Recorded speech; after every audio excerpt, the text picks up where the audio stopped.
Arestado ang 4 na individual sa isang drug bypass operation ng mga operatiba ng Balasan Municipal Police Station sa Purok 2, Barangay Balantian, Balasan, nito lamang ika-16 ng Nobyembre taong kasalukuyan.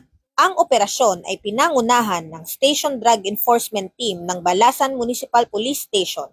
Nasamsam sa operasyon ang humigit kumulang 61.8 gramo ng hinihinalang shabu na may tinatayang halaga na 420,240 pesos. Ayon sa mga kapulisan, ang pangunahing target ng operasyon ay si alias Atong, 41 gulang na itinuturing na high-value drug personality.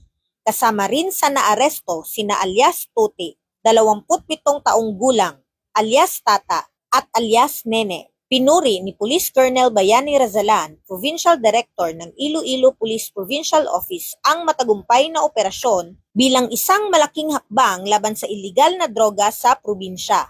Ang mga sospek ay kasalukuyang nasa kustudiya ng Balasan Municipal Police Station para sa tamang dokumentasyon at nahaharap sa kasong paglabag sa Republic Act 9165 o ang Comprehensive Dangerous Drugs Act of 2002. Ang matagumpay na operasyon ay patunay ng walang humpay na pagsisikap ng PNP upang masugpo ang paglaganap ng iligal na droga sa komunidad tungo sa isang drug-free Western Visayas. Dahil sa bagong Pilipinas, ang gusto ng pulis, ligtas ka. Mula dito sa Western Visayas, ako ang inyong Police News Network Correspondent, Patrolwoman Andrea Dominic Di Palobos, alagad ng batas, tagataguyod ng balitang pulis.